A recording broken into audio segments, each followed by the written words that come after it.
Tuhan banyak melakukan mukjizat di tengah-tengah kota Galilea. Tujuannya apa? Nah, kalau mau tangkap, jenengan saat ini dari Gusti nate mboten ngraos mukjizat. Nate. Nah, mestinipun Gusti ki nggadahi maksud. Kemudian Gusti nggadahi tujuan ketika mukjizat itu dinyatakan dalam kehidupan kula jenengan. Nah, tujuannya apa? Niku sing kedah kula panjenengan mangertos ingkang menika. Jangan sampai kita diberi karunia, diberi anugerah, mendapatkan mukjizat, tapi kita nggak ngerti maksud Tuhan apa. Nah, pagi ini kita belajar dulu. Pada sinau, kalau nggih nembe sinau. Kula waos ayat 3.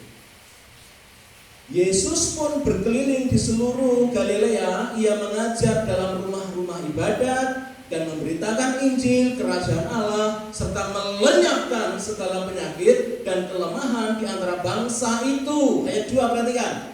Dampaknya apa? Maka tersiarlah berita tentang Dia.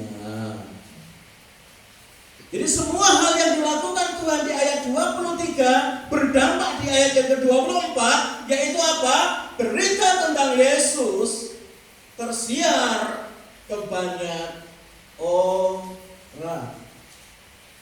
Jadi boleh saya mau katakan saat pagi hari ini adalah tujuan dari Allah membuat sebuah mukjizat dalam hidup kita. Harapan Allah, maksud Allah, tujuan Allah adalah supaya umat manusia, supaya kula panjenengan para kinasihanipun sansaya wano tepang dumateng Gusti. Ada amin. Cocok boten firman ini? Cocok kangge sinten Mbah Beni? Aku wis kenal Gusti durung, pertanyaannya tadi. Aku ki wis wano durung karo Gusti.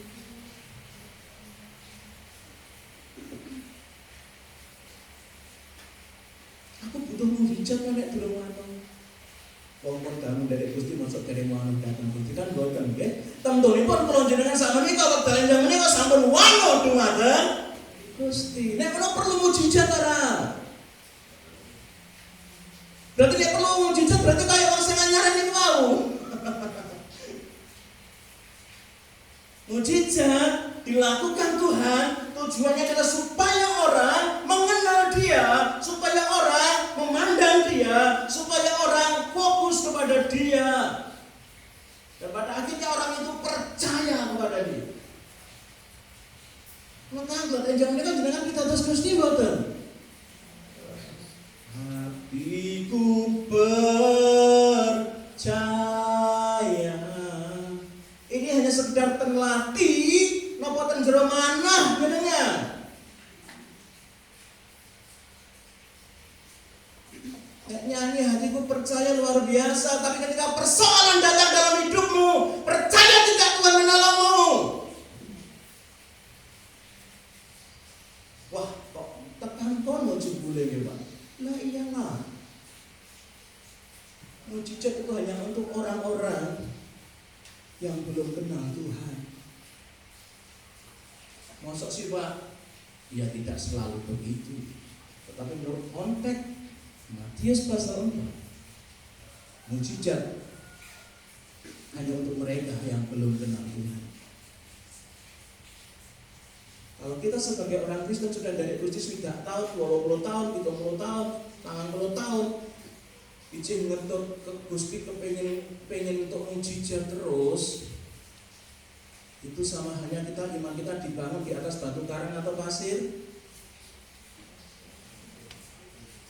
Ketika nggak ada mujizat dalam hidupmu, mulai marah sama Tuhan. Ketika hidupmu tidak ada mujizat, mulailah kita gerutu sama Tuhan. Ketika kita nggak ada mujizat, mulailah kita berpikir untuk meninggalkan Tuhan.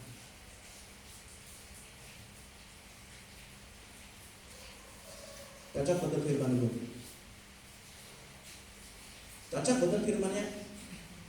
Mbah Beli kok mendel ya, tak arep-arep cacat tenan, cacat betul Mbah Beli. Cocok kangge sinten Mbah Beli? Jangan bilang ini cocok untuk dia si Suto dan si Noyo, cocok untuk saya. Karena banyak orang di gereja Kristen ateis. Artinya apa? Mereka nggak percaya kepada Tuhan. Walaupun